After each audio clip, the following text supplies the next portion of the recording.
Hello and welcome back to your most favorite educational channel Magnet Brains. This is your biology teacher Palak Rakhiani.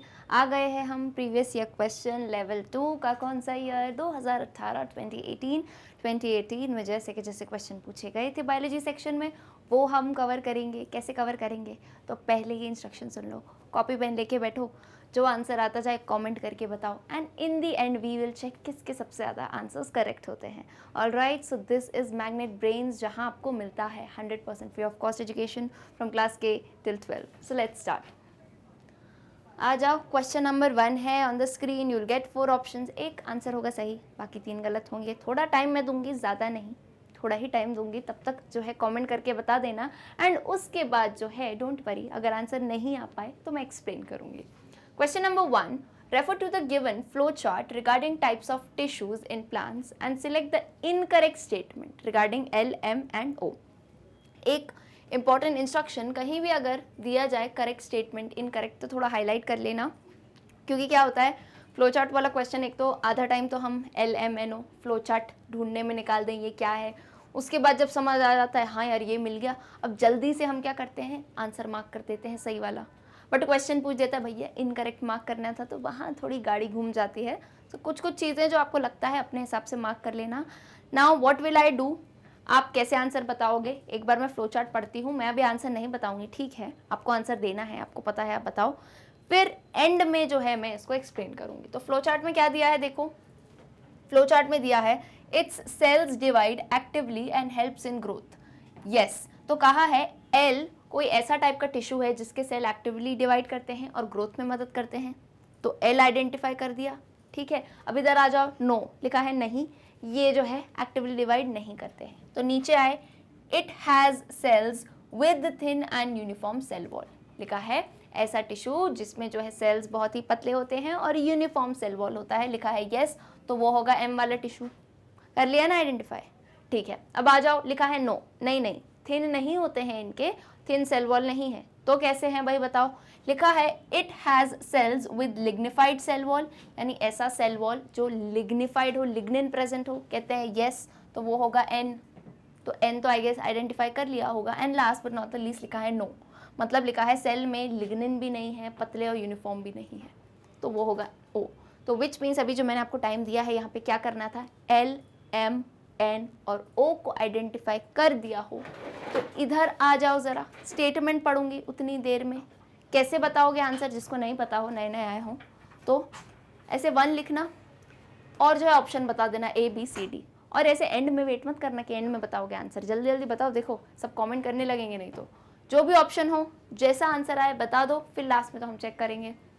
Option A, division in cells of L could result in secondary growth of plant. Option B, M could store waste products of plants such as gum, resin, tannin, etc.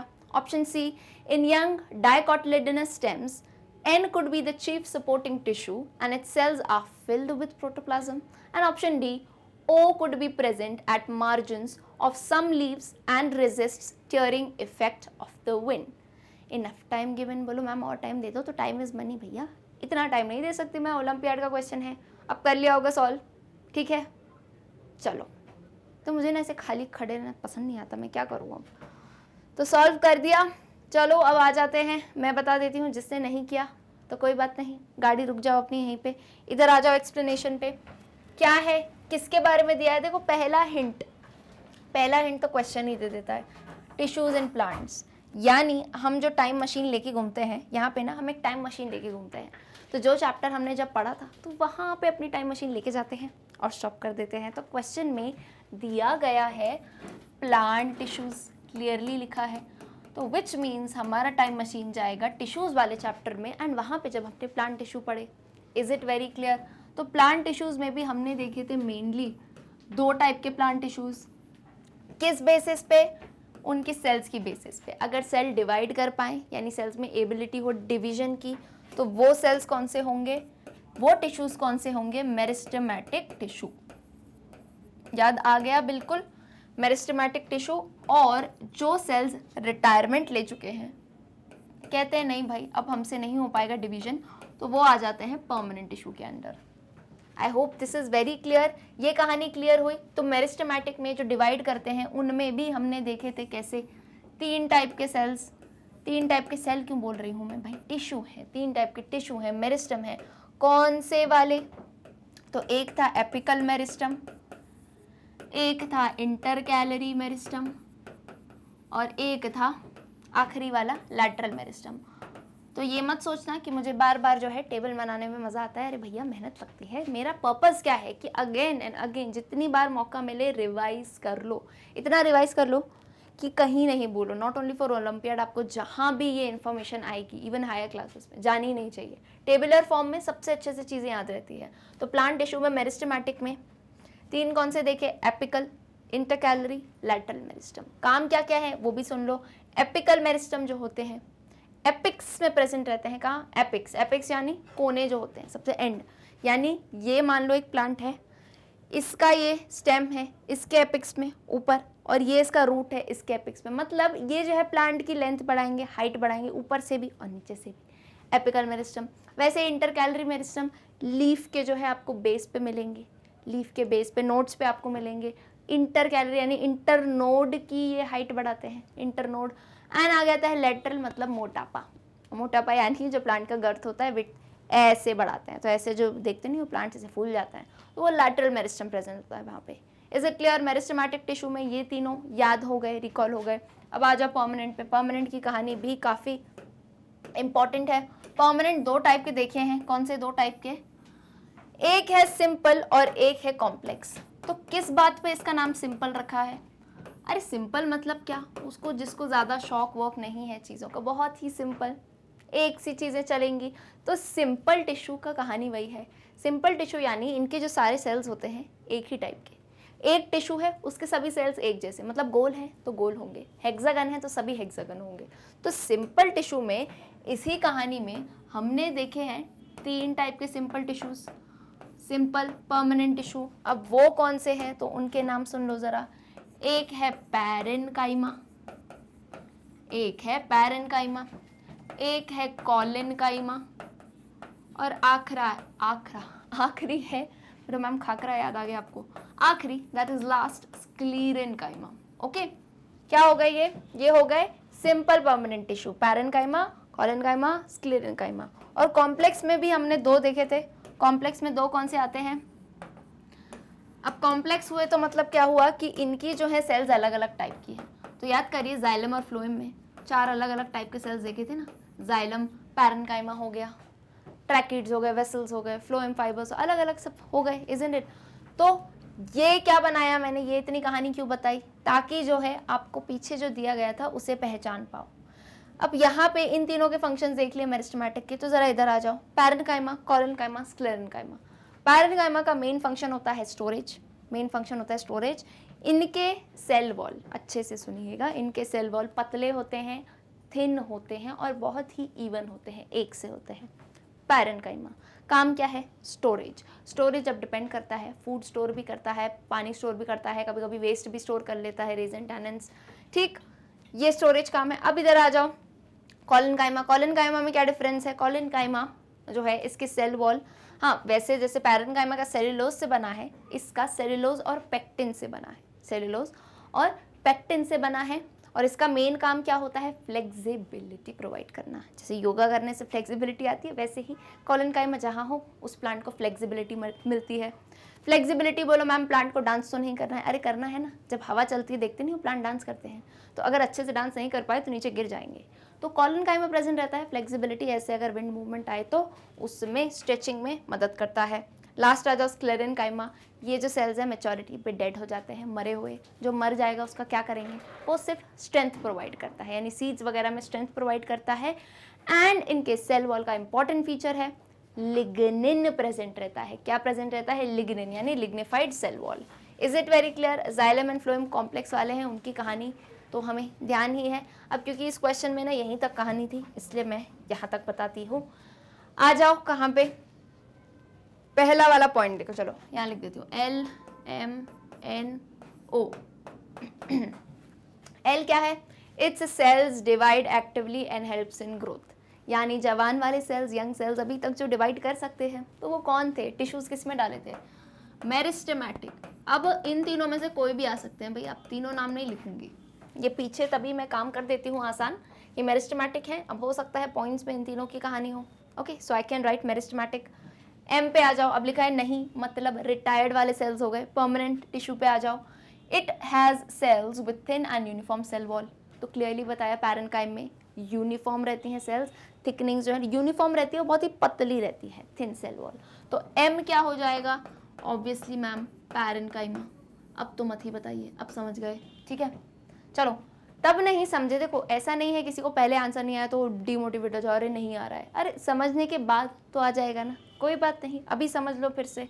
Parenchyma हो गया। No लिखा है it cell wall, it has cells with lignified cell wall, अभी बताया lignin water proofing वाला material रहता है, तो किस में रहता है, ये डेड सेल्स होते हैं हमारे स्क्लेरेनकाइमा, यानी एन हो गया sclerenchyma.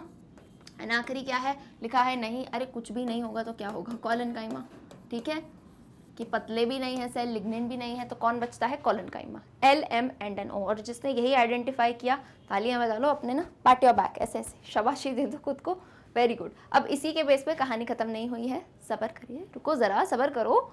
L M N O, इधर आ जाओ, एल एम एन ओ पे बेस्ड आपको इनकरेक्ट स्टेटमेंट बताना है, गलत वाला, ठीक है। तो आ जाओ, ए क्या लिखा है, division in cells of L meristematic could result in secondary growth of the plant, correct है, सेकेंडरी लैटरल मेरिस्टम से होता है ये काम।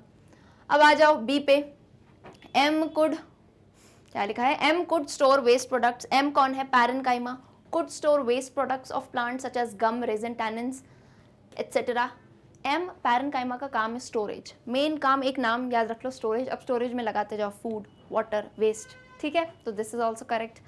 Option C, in young dicotyledonous stems, यानी डाइकोट के जो स्टेम्स होते हैं, एन यानी sclerenchyma could be the chief supporting tissue and its cells are filled with protoplasm. बोलोगे मैम स्क्लेरेनकाइमा, अभी आप कह रहे थे थोड़ी देर पहले ये मर चुके हैं, ये डेड वाले सेल्स हैं, तो डेड सेल्स में जरा सोच के बताओ प्रोटोप्लाज्म कैसे मिलेगा। अब ये मत कहना कि प्रोटोप्लाज्म क्या होता है, पर अगर आप कह ही दिया है तो कोई बात नहीं, मैं बता ही देती हूँ। प्रोटोप्लाज्म एक बार फिर से याद कर लो, सेल का स्ट्रक्चर है ये, सेल के बीच में क्या प्रेजेंट रहता है, सेल के बीच में आपको मिलेगा न्यूक्लियस, ठीक है, हाँ प्लांट सेल में साइड में मिलता है, पता है मुझे, ठीक है। अब यहाँ पे जो है सेल में बहुत ही, अब बोलोगे ऐसा नहीं होता है, सेल का स्ट्रक्चर अच्छे से बनाएंगे, बट अभी जो है मुझे जल्दी से प्रोटोप्लाज्म समझाना है। ये है बीच में न्यूक्लियस, ओके, ये है बीच में न्यूक्लियस और ये है साइड में साइटोप्लाज्म, कुछ नहीं है प्रोटोप्लाज्म, याद कर लो, साइटोप्लाज्म प्लस न्यूक्लियस, यानी इन दोनों को मिला के ही कहा जाता है क्या, protoplasm. Is it very clear, okay, recall हो गया, भूल गए थे, कोई बात नहीं। क्या होता है प्रोटोप्लाज्म, साइटोप्लाज्म सेल का और न्यूक्लियस, उन दोनों को ही मिला के कहा जाता है प्रोटोप्लाज्म। तो ये किस में प्रेजेंट होगा, जाहिर सी बात है साइटोप्लाज्म में, मैट्रिक्स वगैरह किस में होगा, जो सेल जिंदा होंगे। अब स्क्लेरेनकाइमा यहाँ दिया है, एन स्क्लेरेनकाइमा है, डेड सेल्स हैं, तो ये कहानी इनकी नहीं है, ये कहानी होती है, यहाँ एन की जगह आना चाहिए था ओ, ओ यानी कॉलनकाइमा आना चाहिए था इनकी जगह। So this statement is incorrect, बोलोगे आंसर मिल गया, yes absolutely option C is the correct answer, यही आंसर दिया था, वेरी गुड। चलो question number 2, soil is a complex mixture, the given figure shows the percentage by volume of different soil components as P, Q, R and S, what will you place at S? Simple question, again ये pie chart जैसा हमने देखा था soil का, ये soil का constituent है P Q R S, percentage दिए हैं, आपको बताना है, पूछा है बताना है। एस जो है उसकी जगह आप क्या रख सकते हो, एस की जगह क्या रख सकते हो, एयर, वाटर, ऑर्गेनिक मैटर, या एयर और वाटर दोनों। तो उसके लिए किसको याद करना पड़ेगा, सॉइल को, हमारी मिट्टी को याद करो, ठीक है, याद कर लिया, ठीक है, चलो आ जाओ। अब सॉइल में जो है एक चीज़ मैंने कैसे याद कराई थी, सबसे ज़्यादा परसेंटेज यानी 45% तो पहले मान लो मिनरल्स को दिया जाता है, 45% मिनरल मैटर जो होता है उसका होता है सबसे ज़्यादा। अब एक चीज़ मैंने और बताई थी, 25% यानी आधा आधा कर दिया था किसके बीच में, पानी ने कहा यार आधा तू ले ले, 25% तू ले ले, 25% मैं ले लेता हूँ, यानी 25% होगा एयर एंड 25% ही होगा water. And last but not the least 5% सबसे कम किसको मिला है, ऑर्गेनिक मैटर मिला के, सब ह्यूमस वगैरह सब इसी में आ जाएगा, ठीक है, ऑर्गेनिज्म, डेड ऑर्गेनिज्म सब इस 5% में। तो यानी देखो क्या लिखा मैंने constituent 45% minerals, 25% air, 25% water, 5% organic. तो इधर ज़रा ध्यान से चार्ट देखना, चार्ट में मिनरल्स 45% कहाँ दिया है, इतना बताओ, 45% यहाँ दिया है कि नहीं, आर में दिया है ना, तो यहाँ मैं लिख देती हूँ आर, इतना कर देती हूँ, ये हो गया आर, ठीक है। हमें क्या बताना है, एस बताना है, ओके, ये हो गया आर। अब एस क्या है, एस 25% दिया है, एस क्या दिया है 25%। तो इधर जब मैं देख रही हूँ, यहाँ आओ, यहाँ मैं देख रही हूँ 25% तो पानी भी है, 25% तो हवा भी है। अब यहाँ ऐसा मत करना कि मैम हमने जो पाई चार्ट पढ़ा था उसमें नीचे था एयर, ऊपर नीचे से कुछ नहीं होता, यहाँ भी लिख दूँ, बात परसेंट की है, 25%।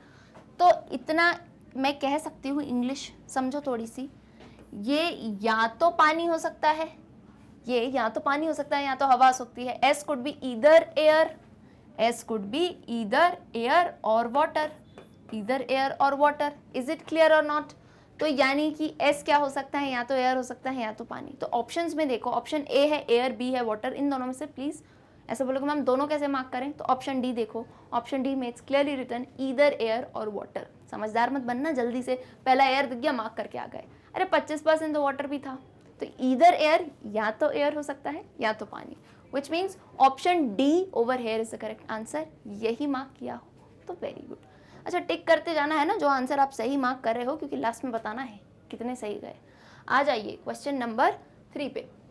Question number 3, refer to the given figure and select the incorrect option या statement regarding P, Q and R। Again diagram figure वाला क्वेश्चन है, वेट करती हूँ कायका कि आप जो है पहले P, Q और R को पहचानो। P, Q, R को पहचान लिया, उसके बाद जो है ऑप्शंस पे आते हैं। 5-10 सेकेंड देती हूँ मैं, पहचानो किसका डायग्राम है ये। सबसे पहले तो ये देखो किसका डायग्राम है, न्यूक्लियस का डायग्राम है, बता देती हूँ। ओके, धीरे धीरे एक एक चीज़ बता दूंगी, तो जल्दी से स्पीड अप, मुझसे भी जल्दी बताओ। ये P है, Q है, R है, इसको आइडेंटिफाई कर लिया होगा अब तक।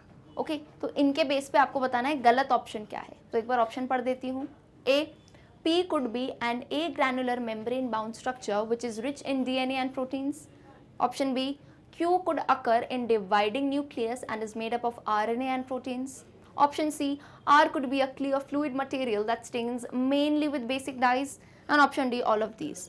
यानी ऑप्शन डी कहता है क्या ये सारे गलत हैं या इनमें से कोई एक गलत है। ओके, आंसर आ गया है अब। तो अब मेरी बारी है, अब बताते हैं क्या है ये। आ जाओ इधर, ये किसका डायग्राम है, न्यूक्लियस का डायग्राम है, इतना तो समझ रहे हो, ठीक है। अब न्यूक्लियस में भी ये क्या दिए हुए हैं, न्यूक्लियस में भी ये क्या दिए गए हैं, P, Q, R। तो बहुत ही सिंपली P में बता देती हूँ क्या दिया है, न्यूक्लियोलस, न्यूक्लियस के अंदर न्यूक्लियोलस। Q क्या है, ये थ्रेड लाइक मटेरियल जिसे हम कहते हैं क्रोमैटिन, क्रोमैटिन मटेरियल कह लो, थ्रेड कह लो, एक ही बात है।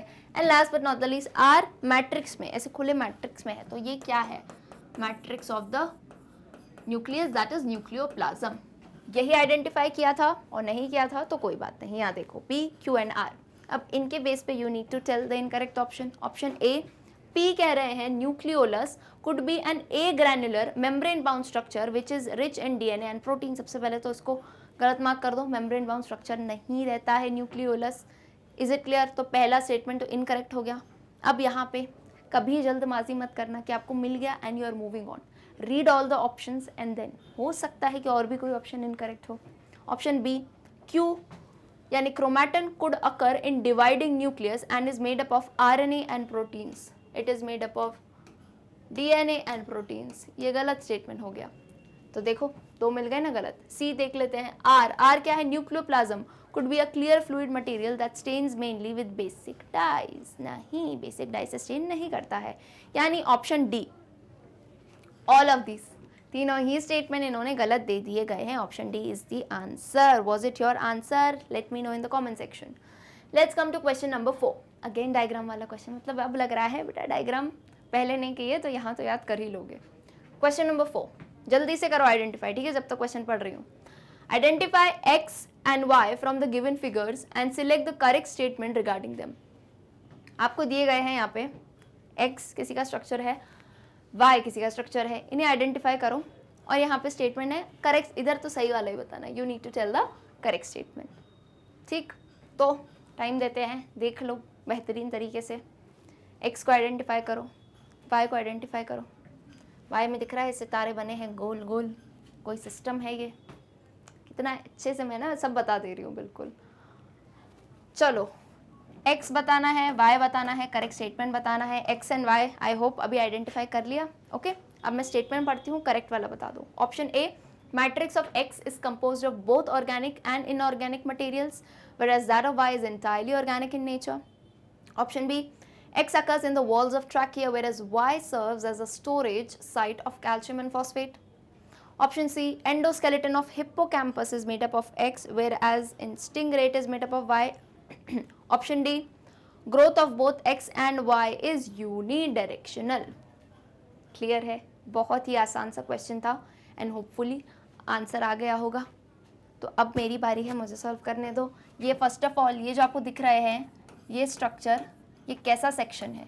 ये ट्रांसवर्स सेक्शन है। ट्रांसवर्स और लॉन्गिट्यूडनल समझा चुकी हूँ। अगर किसी भी चीज़ को ऐसे देखोगे लंबाई से, वो लॉन्गिट्यूडनल सेक्शन है। उसी को टेढ़ा करके यहाँ से काट के देखो, so this is transverse section, ऐसे जो आपको दिखेगा। तो ये जो दिख रहा है ये ट्रांसवर्स सेक्शन है, टीएस जिसे हम कहते हैं। किसका ट्रांसवर्स सेक्शन है? एक्स क्लियरली दिख रहा है, कार्टिलेज का ट्रांसवर्स सेक्शन है। एंड वाई अगेन सबसे सिंपल, बोन का जो है ये ट्रांसवर्स सेक्शन है। सिस्टम बोल दिया था मैंने, हेवर्शियन सिस्टम, हेवर्शियन कैनाल्स दिख रहे हैं। So basically X is cartilage, Y is bone. यही था आपका आंसर, वेरी गुड। पर आंसर यहाँ देना है, ये तो आइडेंटिफाई किया था। अब यहाँ पे देख लो क्या क्या स्टेटमेंट दिया है। पहला स्टेटमेंट ने लिखा है मैट्रिक्स ऑफ, अब यहाँ मैं एक्स वाई की जगह एक्चुअल वर्ड्स ही बोलूंगी, ठीक है। Matrix of cartilage is composed of both organic and inorganic matter. This is incorrect. सिर्फ जो है ऑर्गेनिक मैटर होता है यहाँ पे, तो ये स्टेटमेंट गलत हो गया। एक्स यानी cartilage occurs in the walls of trachea, सही बात। वेराज वाई यानी bone serves as a storage site of calcium and phosphate, again correct, बिल्कुल करेक्ट बात मिल गई। कैसा? एक्स जो है कार्टिलेज है, आपको ट्रैकिया की वॉल्स में दिखेगा। And on the other hand bone, तो हमें पता ही है कैल्शियम बोन कितनी ज़्यादा रिलेट करते हैं, तो सही बात है, it is a storage site of calcium and phosphate. तो ये स्टेटमेंट करेक्ट है। बाकी देख लेते हैं गलत क्यों है। Endoskeleton of hippocampus is made up of cartilage, whereas in stingray it is made up of bone. उल्टी बात कह दी। उल्टी बात कैसे कह दी? हिप्पोकैम्पस का जो है एंडोस्केलेटन वो बोन से बना रहता है, बोनी फिशेज में आता है। और उल्टा कह दिया, स्टिंगरे जो है उसका कार्टिलेज से बना रहता है। तो यहाँ ऊपर नीचे हो गई बात। अब आ जाओ, अच्छा इस बेस पे याद आए, दो टाइप की फिशेज पड़ी थी। कौन सी दो टाइप की फिशेज थी? जिनमें स्केलेटन कार्टिलेज का होता है, जिनमें स्केलेटन बोन का होता है। याद आ गया? मुझे तो नहीं आ रहा भाई, कमेंट करके बताओ जल्दी।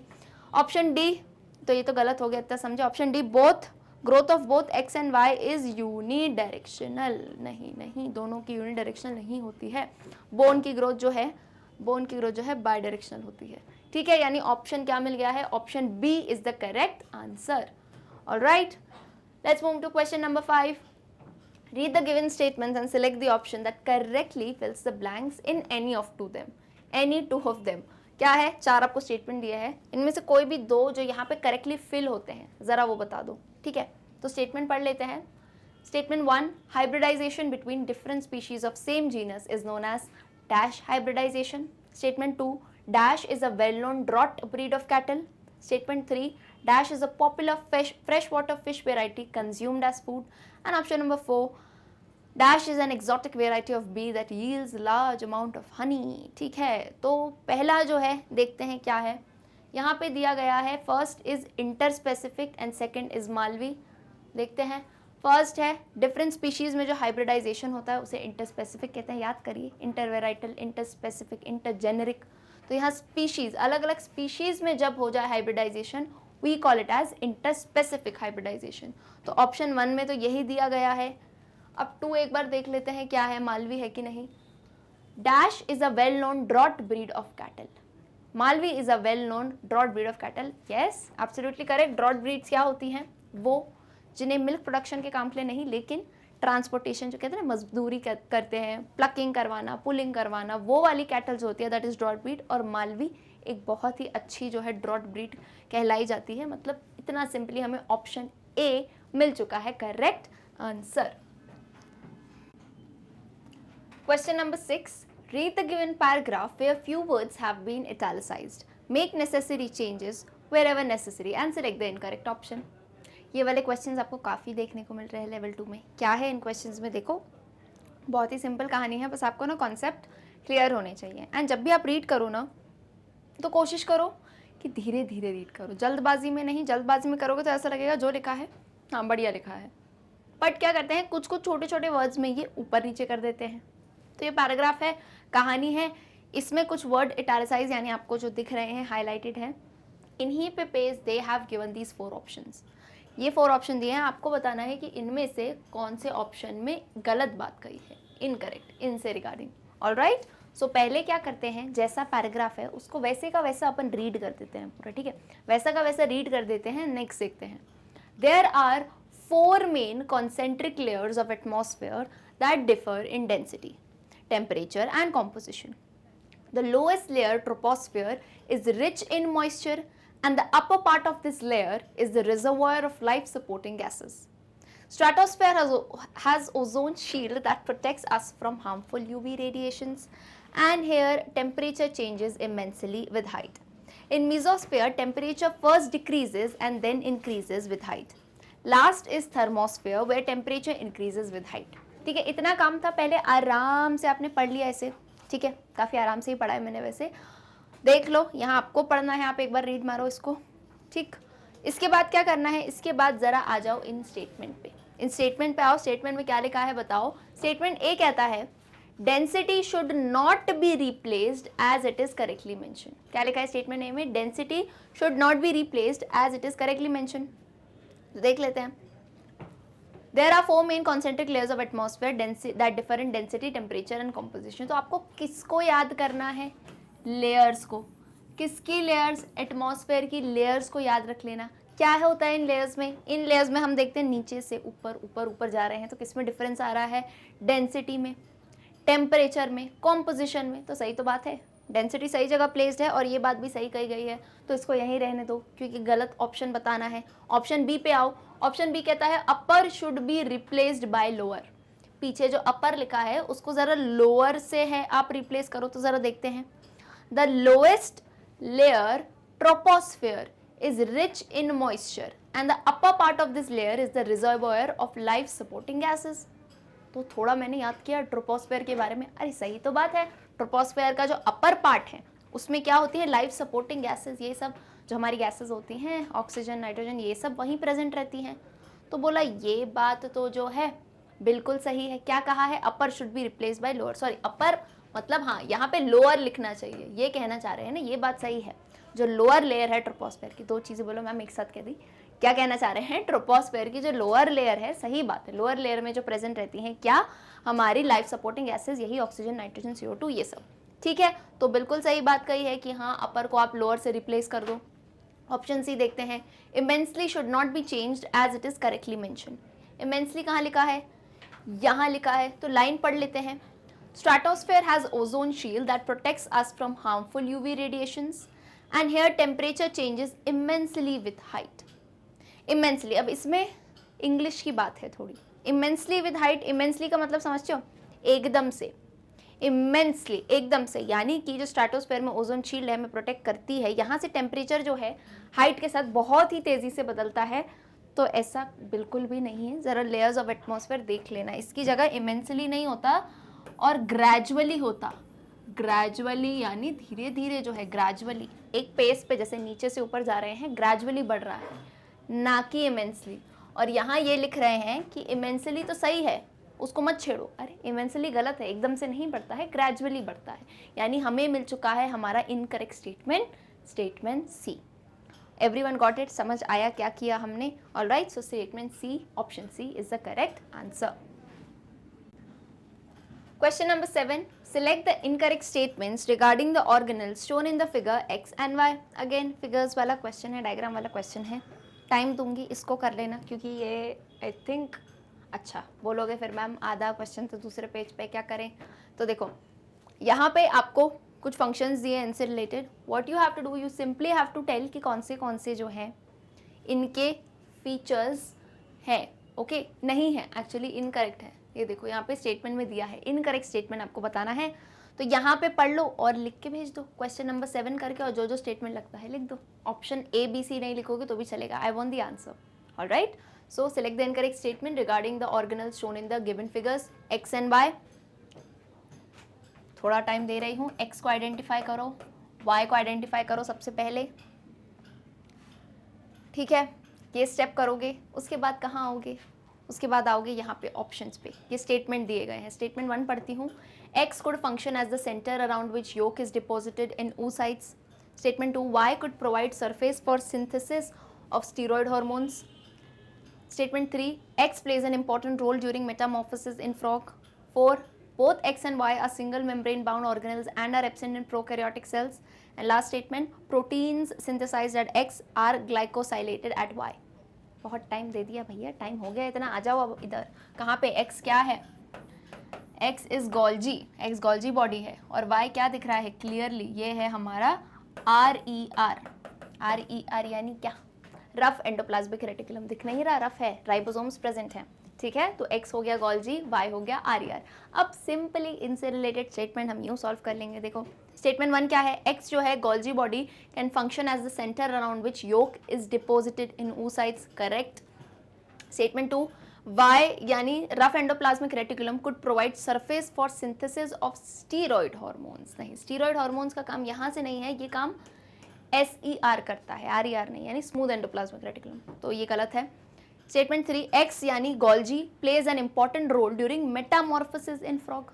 मेटामॉर्फोसिस इन फ्रॉग में गोल्जी कैसे आया भाई? नहीं आएगा, तो कौन आएगा? नाम याद आया? Metamorphosis in frog.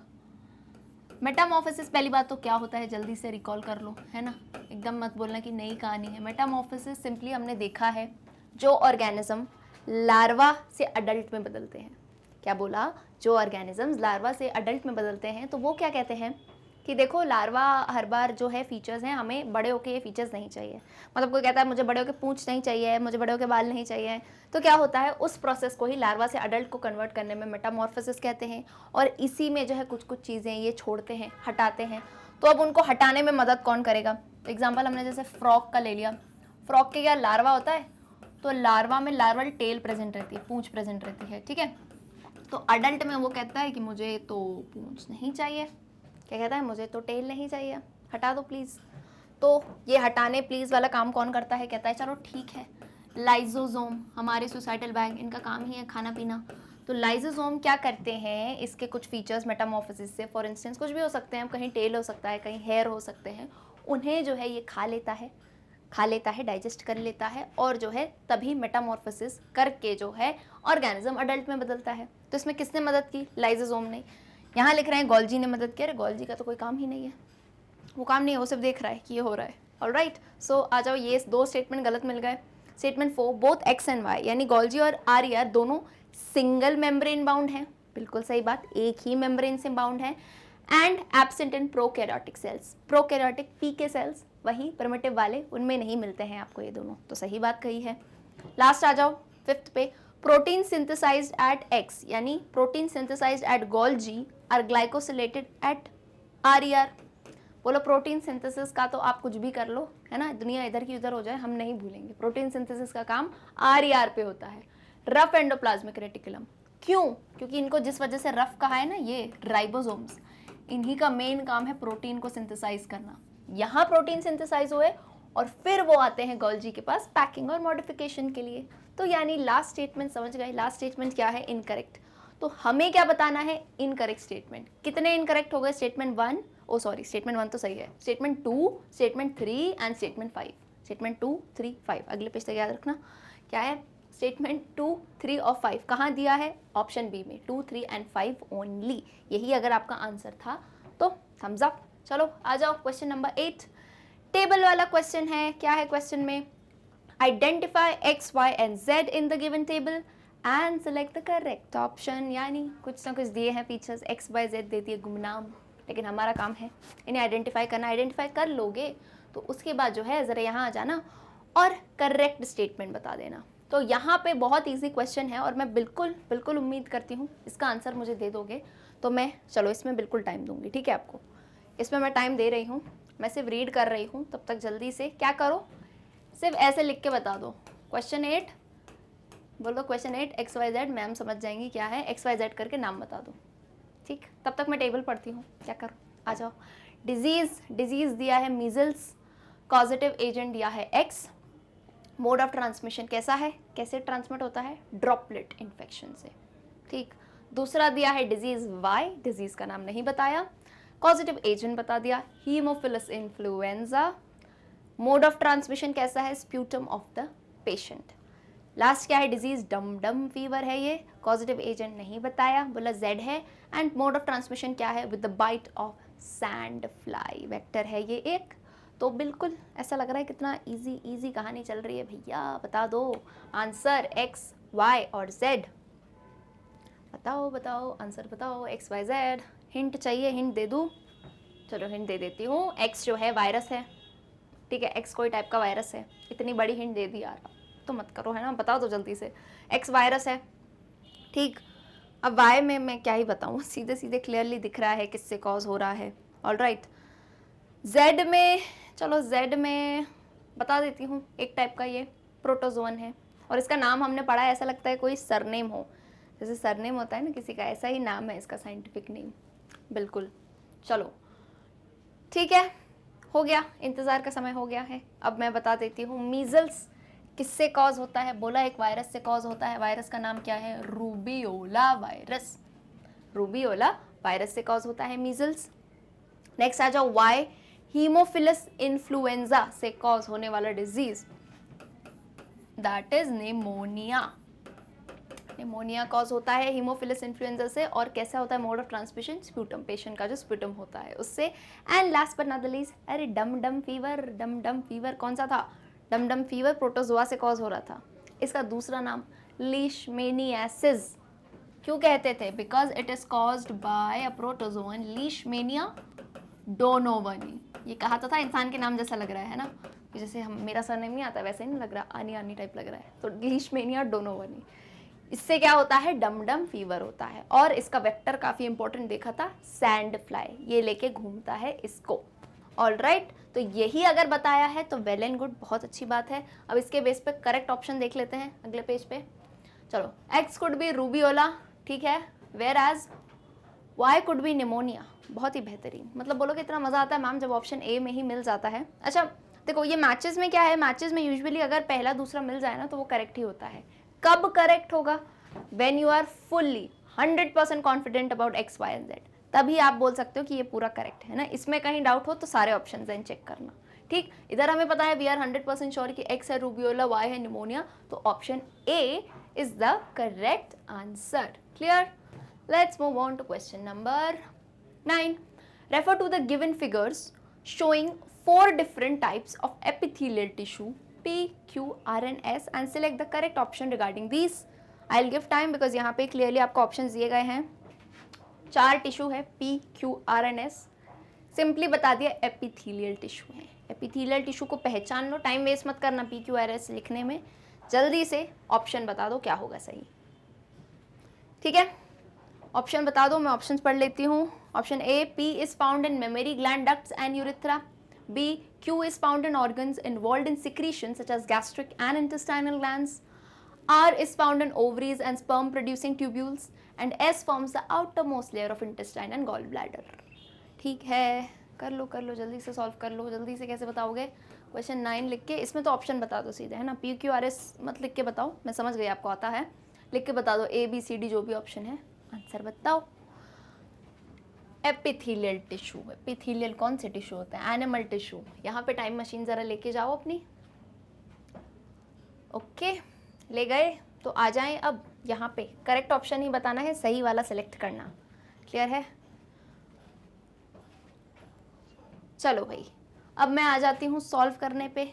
P, Q, R, S जल्दी से डिफाइन कर लेती हूँ, क्या है P, Q, R, S, कौन है P, P दिख रहा है क्लियरली, सीलिएटेड, सीलिया दिख रहे हैं, ये बाल जैसे स्ट्रक्चर से स्पाइक्स खड़ी हैं, सीलिएटेड, कॉलमनार, एपिथीलियम नहीं लिखूंगी क्योंकि सभी एपिथीलियल सेल्स है, ठीक है, ciliated columnar epithelium.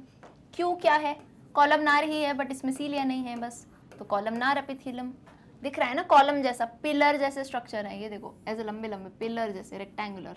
Okay, are क्या है, कितना क्लियरली दिख रहा है, फ्लैट एकदम चपटे टाइप के सेल्स। कौन से होंगे ये होंगे हमारे squamous epithelium, simple squamous epithelium. Okay, and last कैसा शेप दिख रहा है, स्क्वायर जैसा नहीं दिख रहा, अभी 3D में होंगे, क्यूबॉइड होंगे, यानी क्यूबॉइडल एपिथेलियम। ओके, सिंपल वाले हैं ये, यानी P हो गया सीलिएटेड कॉलमनार एपिथेलियम, Q हो गया columnar epithelium, R is squamous and S is cuboidal. इतने आइडेंटिफाई कर लिए थे। अब इन्हीं के बेस पे आपको करेक्ट ऑप्शन बताना है। ठीक है मैम, बता देते हैं क्या है। देखो P के लिए लिखा है P is found in mammary gland ducts and urethra ciliated columnar epithelium. नहीं, ये आपको कहाँ देखने को मिलता है, फेलोपियन ट्यूब और विंड पाइप में दिखता है, जहाँ पे ऐसे आगे धकेलना होता है चीज़ों को। तो ये तो ऑप्शन गलत हो गया। Option B, Q is found, Q कौन है, columnar epithelium is found in, is involve in secretion such as gastric and intestinal glands. तो ये बात जो है बिल्कुल सही है, correct. Q is found in organs involve in secretion such as gastric and intestinal. क्यों? क्योंकि हमें पता है कॉलमनार एपिथेलियम का मेन काम सिक्रीशन एब्जॉर्प्शन से ही हम कहते हैं, इजंट इट। तो आपको इंटेस्टाइन में देखने को मिलता है, स्टमक और इंटेस्टाइन कहा था कि नहीं, तो गैस्ट्रिक ग्लैंड्स इंटेस्टाइनल ग्लैंड्स कहाँ प्रेजेंट है, स्टमक और intestine respectively. So this is correct. Okay, तो यानी ऑप्शन मिल चुका है। फिर भी चेक कर लो एक बार, आर क्या है, स्क्वामस आपको ओवरीज वगैरह में नहीं, स्क्वामस तो आपको कहाँ मिलता है, जहाँ डिफ्यूजन का काम हो, ब्लड वेसल्स वगैरह, एल्वियोलाई में, तो ये भी गलत है। एस क्या है, cuboidal forms the outermost layer of intestine and gall bladder. नहीं, ये सिक्रीशन एब्जॉर्प्शन का काम है, ये आपको डक्ट्स में मिलेगा, यूजुअली ग्लैंड्स में और डक्ट्स में। ओके, तो यानी option B is the correct answer. यही आंसर दिया था, तो वेरी गुड। आ जाओ question number 10। Question number 10 again table वाला क्वेश्चन है। Refer to the given table regarding disease caused in cattle and select the correct option regarding X Y and Z. किस में डिजीज की बात करी गई है, कैटल्स में। जो कैटल्स पढ़ी थी हमने, काउ बफेलोस होती हैं, कैटल फार्मिंग पूरी देखी थी, उसके डिजीज पे बेस्ड ये क्वेश्चन है। एंड इसी पे बेस्ड आगे जो है 4 ऑप्शंस है कि एक्स ये हो सकता है, वाई ये हो सकता है और जेड ये हो सकता है। तो लेट्स सी क्या है। क्राइटेरिया दिया है पहला, caused due to virus, X Y और जेड। ठीक है, एक्स के लिए लिखा है कॉज्ड ड्यू टू वायरस, हाँ। कैन स्प्रेड टू ह्यूमंस, नहीं। लिखा है वायरस से कॉज होता है, कहते हैं हाँ, पर क्या ह्यूमंस में स्प्रेड हो सकता है, तो कहते हैं नहीं। And causes ulceration in mouth, क्या लिखा है, कॉजेज अल्सरेशन इन माउथ। तो यहाँ जगह है देखो, अल्सर्स, माउथ में अल्सर्स हो जाते हैं, जो ऐसे फूल जाते हैं, अल्सर और सोर्स हो जाते हैं, ऐसी बीमारी जो कैटल में होती है, वायरल है, लेकिन ये बीमारी जो ह्यूमंस तक नहीं स्प्रेड हो पाएगी, ये बीमारी ह्यूमंस तक स्प्रेड नहीं हो पाएगी। तो इसमें एक बीमारी का नाम है रिंडरपेस्ट। रिंडरपेस्ट वायरल डिजीज है, किसका, कैटल्स का है, और माउथ में ऐसे अल्सर्स और सोर्स हो जाते हैं, बट ये बीमारी ह्यूमंस तक नहीं पहुंच पाती, यानी एक्स मोस्ट प्रोबेबली क्या होगा, रिंडरपेस्ट होगा। ठीक है, अच्छा इस वाले क्वेश्चन में हो सकता है आपको सारे डिजीजेस अगर नहीं भी आए तो एक दो जो which you are very sure about वो निकाल के you can even find the answer. ठीक है, अब आ जाओ, यानी यहाँ पे जैसे मैंने आपको तभी मैं इधर लेके आई थी, क्यों, क्योंकि एक्स अगर आप पहचान जाओगे रिंडरपेस्ट है, क्लियरली पहचान जाओगे, तो यहाँ पे एक ही ऑप्शन है जहाँ पे दिया है X could be rinderpest, that is option C. तो करेक्ट आंसर यही होगा। ये कौन सी अप्रोच है मैम, ये कैसी अप्रोच है, तो ये ऐसी अप्रोच है जब हम एग्जाम दे रहे हैं, देखो डिजीजेज में हज़ारों टाइप के डिजीज़ होते हैं, ठीक है। अब हम सारे तो नहीं पढ़ते, हमारे सिलेबस में जितने दिए हैं, लेकिन ओलंपियाड्स में क्या है, कुछ एक्स्ट्रा पूछ लेते हैं, तो बोला एक्स्ट्रा नहीं, बहुत ज़्यादा नहीं पढ़ पाए तो कैसे चलेगा, ऐसा नहीं है। ट्रिक्स आनी चाहिए आपको एलिमिनेशन की, कि पूरे ऑप्शन में देखो, इवन अगर तीनों में से you are sure about any one, या श्योर अबाउट कि ये तो यही होगा, तो with that also you can mark the answer. तो ये एक छोटी सी ट्रिक है, इसको ध्यान में रखना। तो एक्स, वैसे तो ऑप्शन सी हो गया। अच्छा चलो मान लो एक्स हो गया, अब आपको लग रहा है कि मैम वाई तो नहीं हो पाएगा, तो क्या जेड देख लें हम। ठीक है, जेड देख लो। जेड क्या है, जेड है कॉज्ड ड्यू टू वायरस, लिखा है, हाँ बोलो, हमें से वायरल डिजीजेस याद हैं, ठीक है, वायरस से कॉज है। कैन स्प्रेड टू ह्यूमंस, बोलोगे हाँ ह्यूमंस में भी स्प्रेड होता है, लेकिन इसमें माउथ अल्सरेशन की कोई बात नहीं है, माउथ अल्सरेशन की कोई बात नहीं है। तो एक बहुत ही कॉमन डिजीज है, बहुत ही कॉमन डिजीज है जो कैटल्स में होता है, जिसका नाम है रेबीज।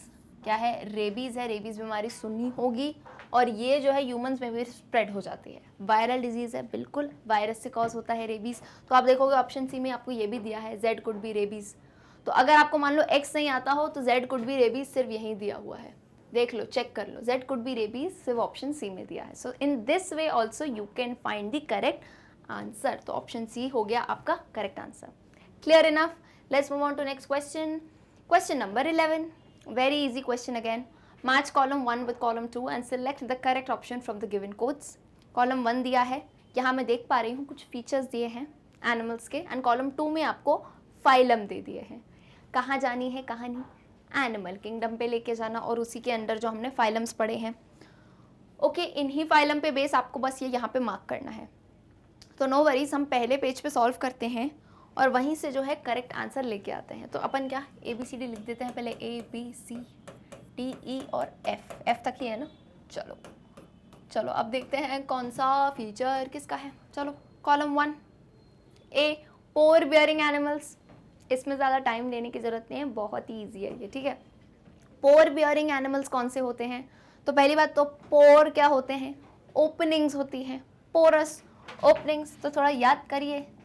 अरे याद क्या करना मैम, बहुत अच्छे से पता है. सबसे पहला वाला ही जो हमने देखा है, क्या देखा है? पहला वाला फाइलम जो देखा है उसको याद करो, उसमें ऐसा स्ट्रक्चर आपको याद आए. ये बहुत ही ईजी डायग्राम है और इससे जो है आप आसानी से याद रख सकते हो. ये क्या बना रही हूँ मैं, क्यों गड्ढे बना रही हूँ? ये पोर्स हैं. ये क्या है? यही तो है पोर्स. इन पोर्स का नाम क्या है? इन पोर्स का नाम है ऑस्टिया. और ये जो ऊपर सिंगल ओपनिंग दिख रही है दैट इज ऑस्क्यूलम. ये ऊपर जो ओपनिंग है दैट इज ऑस्क्यूलम. ये किसका डायग्राम है? ये जो मैंने बनाए हैं ऑस्टिया, ये पोर्स हैं, पोरस टाइप के organism. This is basically phylum Porifera. याद आ गई? अरे वही स्पॉन्जेस वाली फाइलम पानी में देखने को मिलेगी आपको. Exactly got it. ऑस्टिया है, पोर्स है, इससे अंदर आता है पानी, स्पेस होता है स्पॉन्जोसील, उसमें जाता है, और बाहर जो पानी निकलना है with a single opening, osculum. Clear? तो यानी पोर बियरिंग वाले एनिमल्स कौन से हो गए? पोरिफेरा. तो पोरिफेरा यहाँ ढूंढेंगे तो थर्ड वाले पे दिख रहा है पोरिफेरा, यानी ए का हो जाएगा 3. समझ गए कैसे चलेगी गाड़ी आगे? आ जाओ. सेकंड, नाइडोब्लास्ट्स.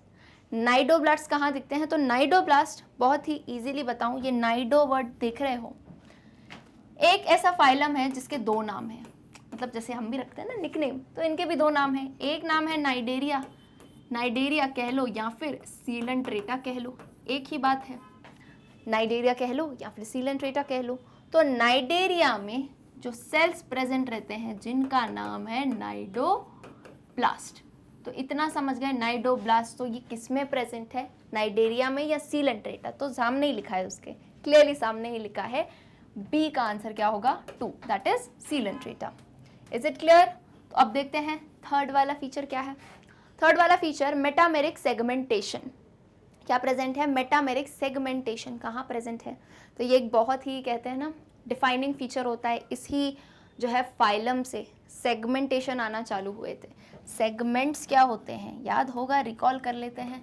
सेगमेंट्स अगर याद करिए, अगर बॉडी होती है जैसे ये एनिमल की, तो इसमें जो है बॉडी पार्ट्स में डिवाइडेड रहती है. क्या कहा? इसमें जो है बॉडी पार्ट्स में डिवाइडेड है. इन पार्ट्स को ही कहा जाता है क्या? सेगमेंट्स.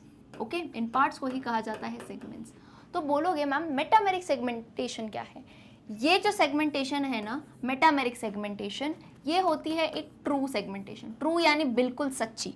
तो बोलो मैम सच्ची कैसे? मतलब ऐसा नहीं है कि इसमें आपको सेगमेंट्स सिर्फ बाहर से देखने को मिलेगी. बॉडी अंदर से भी सेगमेंटेड है, बाहर से भी. तभी इन सेगमेंट्स को जाके हम कहते हैं क्या? मेटामेयर्स. ऑलराइट. एंड इस टाइप के सेगमेंटेशन को कहते हैं मेटामेरिक सेगमेंटेशन. तो बोलो मैम यहाँ कहाँ से चालू होता है ये वाला सेगमेंटेशन? तो ये आपको देखने को मिलेगा एनलिडा. एनलिडा से स्टार्ट क्या होता है? Metameric segmentation. एनलिडा में आप देखते हो अर्थवॉर्म वगैरह कैसे ऐसे पार्ट्स में डिवाइड रहती है बॉडी. तो वही पार्ट्स हैं, सेगमेंट्स, जिन्हें हम कहते हैं metameres. So where will you find this segmentation, metameric segmentation? In Annelida. Annelida दिया है 6 नंबर पे, तो सी हो जाएगा 6th. ऑलराइट. आओ अब कहाँ पे? डी वाले पे. Jointed legs. बहुत ही क्लियर, बोलो इतना इजी. जॉइंटेड लेग्स पढ़ते हैं, ये जॉइंटेड अपेंडेजेस.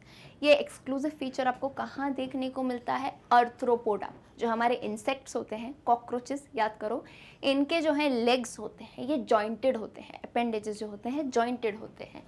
तो ये फीचर किस में आएगा, अर्थ्रोपोडा। अच्छा, कुछ बच्चे बोलेंगे मैम कि मेटामेरिक सेगमेंटेशन तो अर्थ्रोपोडा में भी है, पर डिफाइनिंग फीचर की नाम सुना है? डिफाइनिंग फीचर है मेटामेरिक सेगमेंटेशन चालू एनिलिडा से हुआ, पर मेन फीचर क्या है, ये एनिलिडा का है, and jointed legs main feature Arthropoda का है। ओके, तो विच मीन्स कि डी का हो जाता है 1। ओके, बस 2 बचे हैं, ई और एफ देख लेते हैं। सॉफ्ट बॉडीड एनिमल्स, ई है सॉफ्ट बॉडीड एनिमल्स। तो सॉफ्ट बॉडी एनिमल से मुझे क्या याद आता है, मुझे याद आता है स्नेल, ऑक्टोपस। इनकी बॉडीज कैसी होती है, एकदम सॉफ्ट सॉफ्ट होती हैं, सॉफ्ट बॉडीड एनिमल्स।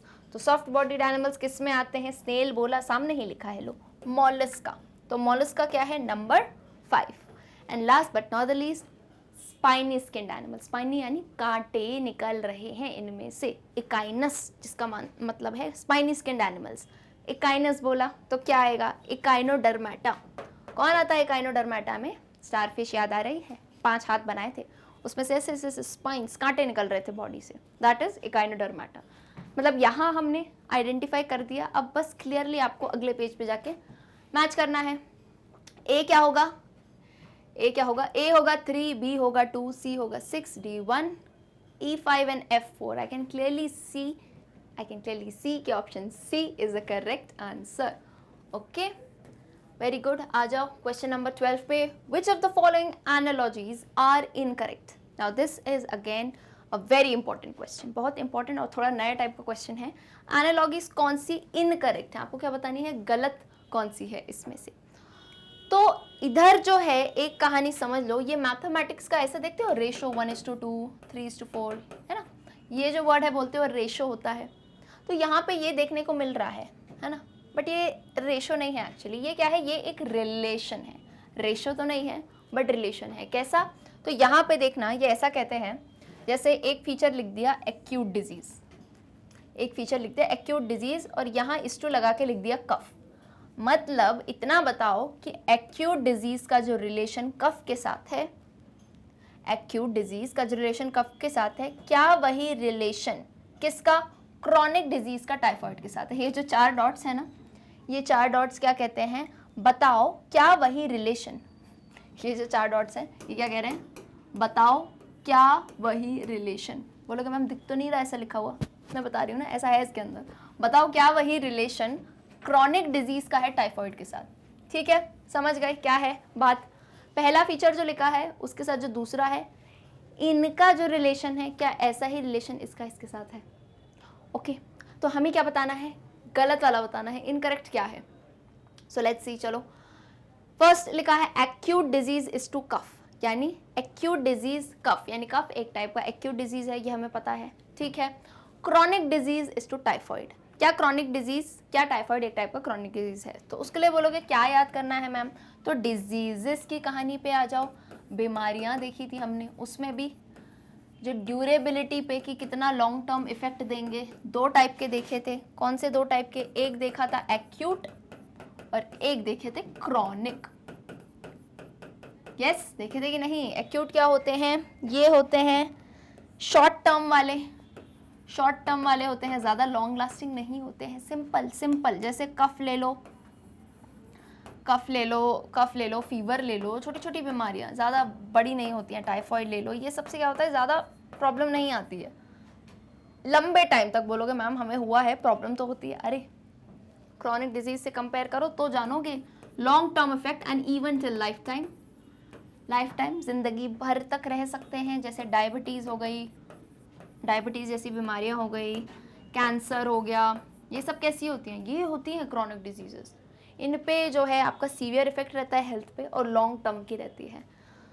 तो यहाँ जब मैंने एक्यूट में लिखा कफ, फीवर और टाइफाइड, तो ज़रा इधर देख के बताओ, यहाँ एक्यूट कफ है ठीक है, पर क्रॉनिक टाइफाइड नहीं। टाइफाइड क्रॉनिक थोड़ी ना है, टाइफाइड तो एक्यूट में आता है, ज़्यादा लॉन्ग लास्टिंग नहीं होता है ये। तो विच मीन्स पहला ही ऑप्शन बोलोगे मैम मज़ा आ गया, मिल गया इनकरेक्ट वाला, यही हमारा आंसर है। बाकी एक बार चेक कर लेते हैं। Hyper secretion of thyroid hormone is to Grave disease, यानी जो थायराइड हार्मोन है उसका हाइपर सिक्रीशन, ज़रूरत से ज़्यादा सिक्रीशन पे ग्रेव्स डिजीज होता है, वही बल्जिंग वाली आइज जो हमने देखी थी। बिल्कुल सही बात है। And hyposecretion of thyroid hormone causes myxoedema. Hypo यानी थायराइड हार्मोन का कम सिक्रीशन, उससे मैक्सीडेमा होता है। यस, जो लिम्स होते हैं वो स्वेल हो जाते हैं, तो बिल्कुल करेक्ट बात है। थर्ड क्या है, virus is to chicken pox, यानी चिकन पॉक्स वायरस से होता है, वैसे ही ट्यूबरकुलोसिस जो है बैक्टीरिया से होता है। सही बात। लास्ट आ जाओ, कम्युनिकेबल डिजीज स्कर्वी। स्कर्वी एक कम्युनिकेबल डिजीज है, that is non communicable disease जो कि है कैंसर, यानी ये ऑप्शन जो है मिल चुका है हमें इनकरेक्ट वाला। ठीक है, अच्छा इधर आ जाते हैं हम। गलत हो गया, मतलब ये सेकेंड वाला जो लास्ट वाला ऑप्शन है, देखो ये भी गलत है। कैसे है मैं बताती हूँ। मेन जो है ना, हमें क्या करना था, हमें आना है नेक्स्ट वाले इस पे, और यहाँ पे आपको ऑप्शंस दिए गए हैं कि ज़रूरी नहीं है एक ही गलत हो, 2 या 3 भी गलत हो सकते हैं। वहीं मैं सोचूं 2 तो गलत कैसे आ गए। तो फर्स्ट वाला इनकरेक्ट है, ये तो समझ को बोलो मैम। दूसरा इनकरेक्ट कैसे है? अरे कम्युनिकेबल नॉन कम्युनिकेबल डिजीज़ याद है? अब नहीं है बोलोगे, याद है भी तो चलो रिवाइज कर लो जल्दी से। कम्युनिकेबल मतलब क्या? वो डिजीज़ जो फैलते हैं, कम्युनिकेट करते हैं, एक पर्सन से दूसरे में फैल सकते हैं। अब वो डिपेंड करता है, या तो डायरेक्टली फैलेंगे, या तो डायरेक्ट कॉन्टैक्ट से, या फिर इनडायरेक्टली किसी वेक्टर के थ्रू। और नॉन कम्युनिकेबल कुछ भी कर लो, क्या बोला, कुछ भी कर लो लेकिन ये फैलेंगे नहीं। तो कम्युनिकेबल में कौन से डिजीज आते हैं? जितने भी पैथोजन से कॉज होते हैं, जितने भी पैथोजन से कॉज होते हैं, ऑफ कोर्स ये कम्युनिकेट होंगे पैथोजन्स। कौन? तो वायरस, बैक्टीरिया, कितने सारे नाम लिख दूं उतने कम है। वर्म्स हो गए, इजंट इट, लिखते जाओ लिखते जाओ। ठीक है, तो पैथोजन जो हमने देखे थे उन सबको इंक्लूड कर दो यहाँ पे। On the other hand non communicable usually किस पे थे? डेफिशिएंसी पे थे। डेफिशिएंसी या फिर हाइपर या हाइपोसिक्रीशन, तो हॉर्मोन्स और न्यूट्रिएंट्स से रिलेटेड थे नॉन कम्युनिकेबल। और एक और नाम कैंसर, कैंसर तो आता ही है। अनकंट्रोल्ड सेल डिवीजन हो जाता है, तो ये भी नॉन कम्युनिकेबल है। तो नॉन कम्युनिकेबल में व्हेन आई सेड डेफिशिएंसी, तो यहाँ पे दिया गया है कम्युनिकेबल डिजीज है स्कर्वी। स्कर्वी जब मैंने थोड़ा दिमाग लगा के याद करा, तो स्कर्वी मैंने बोला था स से स जो है याद रखो, विटामिन सी, स का साउंड आ रहा है ना, विटामिन सी की डेफिशिएंसी से, ये नीचे वाला एरो क्या है, विटामिन सी की कमी से, डेफिशिएंसी से ये प्रॉब्लम हो जाती है स्कर्वी, गम्स की प्रॉब्लम होती है। अब व्हेन आई सेड विटामिन की डेफिशिएंसी है, मतलब नॉन कम्युनिकेबल डिजीज है, फैलता थोड़ी ना एक से दूसरे में, तो यहाँ लिख दिया कम्युनिकेबल है, मतलब ये ऑप्शन हो जाता है गलत। तो हमें मिल चुके हैं 2 incorrect option, option number 1 and option number 4। So let's check. यहाँ पे दिया है ऑप्शन बी में ऑप्शन 1 एंड 4 ओनली, यानी ये दोनों इनकरेक्ट हैं। क्लियर? आइए question number 13, very easy question, kindly give the answer. जल्दी से आंसर बताओ मुझे। ऑप्शन ए देख लेते हैं, replacement of internalised membrane by the fusion of the vesicle with the cell membrane, B internalising solid particles in small molecules, C formation of phagosome and D carrying segments of cell membrane into the cytoplasm. तो क्या काम है, पहले process को पहचान लो। Time दे रही हूँ, कितना ज़्यादा टाइम देती हूँ यार मैं, इतनी सिंपल प्रोसेस है। क्या है प्रोसेस? प्रोसेस का नाम नहीं बताती हूँ, पर बता देती हूँ कि क्या हो रहा है। मुझे यहाँ दिख रहा है कि ये साइटोसोल है, ये प्लाज्मा मेम्ब्रेन है, ठीक है, यानी सेल है, ऐसे आधा सेल बना दिया। मेम्ब्रेन है, मेम्ब्रेन से बाहर कुछ जा रहा है। क्या लिखा है? मेम्ब्रेन। देखो ना, मतलब सामने सामने दिख रहा है मुझे जो दिख रहा है वो मैं बता रही हूँ। ये कुछ ऐसा है सब्सटेंस, ये सेल का मेम्ब्रेन है, और ये सेल से बोल रहा है बाय बाय, मैं जा रहा हूँ। ये तो बाहर जा रहा है। क्या बोला? ऐसी कोई चीज़ जो सेल से बाहर जा रही हो, तो उस प्रोसेस को हम क्या कहते हैं? एक्सोसाइटोसिस। एक देखा था एंडो, जब सेल के अंदर आ रहा था खाने को, और एक होता है एक्सो, बाहर भेजना। साइटोसिस यानी सेल के बाहर। तो exocytosis, this is the process exocytosis, जिससे चीज़ें जो है मटेरियल सेल के बाहर जा रहा है। अब वो हो सकता है काम का मटेरियल हो या वेस्ट मटेरियल हो, कुछ भी हो सकता है। ठीक है, अब यहाँ पे आपको कहा गया है ये प्रोसेस पहचान गए, तो ज़रा बताइए ये प्रोसेस और किस चीज़ के लिए रिस्पॉन्सिबल होती है? ठीक है, एक तो आप चीज़ें बाहर फेंक रहे हो, ठीक है, अब और क्या काम करती है बता दो चारों में से। तो पहला काम देख लेते हैं, A, replacement of internalised membrane by the fusion of the vesicle with the cell membrane. क्या लिखा है? Replacement of internalised membrane. Internalised जो मेम्ब्रेन होती है अंदर आपने ली है, उसको रिप्लेस करना। उसको क्या करना? रिप्लेस करना। किसके साथ? वेसिकल के साथ फ्यूजन करके, वेसिकल के साथ फ्यूज करके। तो बिल्कुल सही बात है, ये जो प्रोसेस है एक्सोसाइटोसिस का, इसका दूसरा काम ये भी होता है कि जो मेम्ब्रेन है उसको रिप्लेस करना। तो ठीक है, ये बात सही है, मतलब बोलोगे मैम करेक्ट आंसर मिल गया, तो बाकी 3 गलत क्यों है ये भी बताइए। Option B, internalising solid particles and small molecules. Internalising का मतलब समझ जाओ, अंदर आने को कहते हैं। इंटरनलाइजिंग यानी अंदर आना। अब अंदर आने की बात हुई तो एंडोसाइटोसिस हुआ ना, और ये तो बाहर जाने की बात है, मतलब ये स्टेटमेंट हो गया गलत इस प्रोसेस के रिगार्डिंग। फॉर्मेशन ऑफ फैगोजोम, फैगोजोम क्या होता है, फैगोसाइटोसिस करना यानी खा जाना, मतलब ये होता है खा जाना, यहाँ तो बाहर निकाल रहे हैं, this is also incorrect. Carrying segments of cell membrane into the cytoplasm, यानी बोल रहे हैं ये सेल मेम्ब्रेन के जो हैं सेगमेंट्स हैं, इनको साइटोप्लाज्म के अंदर लेके जाना। अगेन अगेन अगेन अंदर आने की बात हुई तो दैट इज एंडोसाइटोसिस। यहाँ बात है बाहर जाने की, दिस इज एक्सोसाइटोसिस, मतलब ये जो है ऑप्शन ये भी हो जाता है इनकरेक्ट। अब तो समझे, option A is the correct answer. The process shown in the given figure is also responsible for replacement of internalized membrane by the fusion of the vesicle with the cell membrane. Clear? Let's move on to next question. Question number 14. Very easy question. जल्दी से जो है मुझे answer बता दो बिल्कुल, इसमें कोई ज़्यादा दिक्कत है ही नहीं। क्या है? Given below is a list of crops. How many of these are rabi and kharif crops respectively? तो किसकी बात है? क्रॉप्स की बात आई है। क्रॉप्स कौन से बेस पे देखे थे? सीजनल क्रॉप्स देखे थे। अरे अलग अलग मौसम नहीं होते मेन, कौन से? सर्दी, गर्मी और बारिश, तो इन पे बेस्ड हमारी क्रॉप्स थी। अब यहाँ आपको पूछा गया है राबी और खरीफ क्रॉप कौन सी है बताओ, तो ज़रा याद कर लो। क्या याद करना है मैम? अरे राबी क्रॉप होती कौन सी है? ये विंटर सीजन वाली क्रॉप है, विंटर सीजन में हम इसे सो करते हैं। और kharif on the other hand is rainy season वाली क्रॉप। तो ज़रा यहाँ पे हम देख लेते हैं ऑप्शंस में से कौन सी राबी है। तो लेट्स स्टार्ट। नंबर 1 डालते हैं। नंबर 1 वीट है। क्या वीट राबी क्रॉप है? बिल्कुल है। नेक्स्ट है सोयाबीन। बोलोगे क्या सोयाबीन राबी क्रॉप है? तो बोलोगे नहीं मैम, सोयाबीन तो खारिफ में आती है। तो एक राबी एक, यहाँ ना स्कोर चल रहा है, जैसे मैच खेलते हैं, मैच बैडमिंटन या फिर फुटबॉल, तो 1 and 1, 1-1 का स्कोर चल रहा है। राबी 1 है, खारिफ 1 है। लेट्स सी कौन जीतता है। फिर आता है पी मटर, तो आता है राबी के अंदर, तो ये तो हो गया राबी 2 हो गए। Cotton is a kharif crop, rainy season की क्रॉप है ये 2। लो मैम ऐसा लग रहा है कि ये टाई नहीं हो जाए क्योंकि दोनों साथ साथ में चल रहे हैं। Let's see. ग्राउंड नट किस में आता है? ग्राउंड नट याद किया तो ग्राउंड नट खारिफ में आता है। बोला मैम इसके जीतने के चांसेस ज़्यादा लग रहे हैं। Let's see again. मस्टर्ड इधर आता है, मस्टर्ड राबी में आता है। ओके अब देख लो लिनसीड भी राबी में आता है। अरे ग्राम भी राबी में ही आता है। बोलोगे मैम जीत गया क्या राबी? तो रुको ना, अभी ख़त्म नहीं हुई है कहानी। लिनसीड इधर आता है, 5th ग्राम इधर आता है। और देख लेते हैं, 2 और बचे हैं, मेज़ एंड पैडी तो खारिफ है।